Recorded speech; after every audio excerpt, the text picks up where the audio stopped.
Hi there. This is a remarkable trap in the Queen's Gambit Slav defense Czech variation. It's called the Nadel trap, and it's from the game Nadel against Marguiles 1932 in Berlin. d4, d5, the Queen's Gambit with c4, black defends, c6 the Slav defense, knight f3, knight f6, and knight c3. So here black takes the pawn on c4, and white plays a4 to prevent b5, to defend that pawn on c4. So bishop f5 is met by knight e5, and the knight now is targeting the pawn. And black here plays now a dubious move, c5. It does strike at the center, but it's a lost tempo. So there's question marks surrounding that move. Here white can play a very interesting line. Not too evident at first sight. The move e4. It surrenders a pawn, but what play white gets in return? Well, if black plays bishop takes on e4, takes the pawn, then white's pretty much winning after bishop takes on c4, targeting f7 with a tremendous initiative for white. So black's going to do better to take with the knight. And now many different variations. First of all, queen f3, that's a must move here. That's hitting the bishop, and now black really has to tread carefully.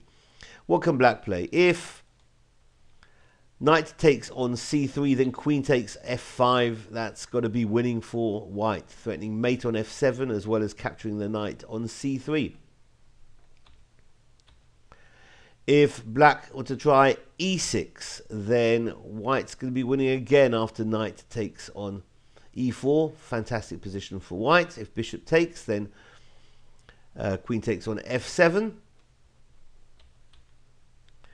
If queen takes on d4, then white's going to be winning again with queen takes on f5. Knight d6 would be possible here. To which white would play queen to f4 with tremendous advantage for white. Strange, but perhaps black's best shot would be to play actually g6, because then after knight takes on e4, black can play queen takes on d4, and hitting both knights with the bishop still covered now on f5. But the most natural move after queen f3 is going to be c takes on d4, and here white is winning. Let's have a look at the continuation. Queen takes on f5, threatens mate on f7. So black's going to defend by trying to save his knight at the same time, driving the knight back to d6. But now white can play bishop takes on c4, giving up the queen, because if knight takes the queen on f5, then bishop takes f7 is going to be mate. If black were to try now f6, then white can continue by ignoring the threat on the knight on e5 and playing knight to b5. Lovely idea, because if the knight is taken, if f takes on e5, then knight's going to take on d6 with queen coming into f7. So instead of f6, if e6 is played, more natural, hitting the queen, then white's going to continue with bishop f5, check.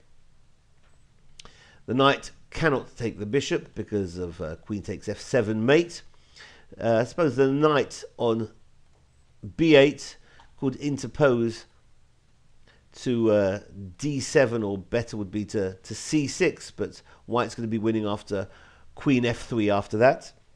So, and if the king moves up to e7, then we have a fantastic win here. The knight can move to g6, or the other knight to d5. Both of these moves are going to lead to mate in 3 after. Knight g6, check. There's going to be a capture there with h takes on g6. Now the other knight comes in, gives itself up on d5, so a double knight sacrifice, check. And now after e takes on d5, queen e5 is checkmate.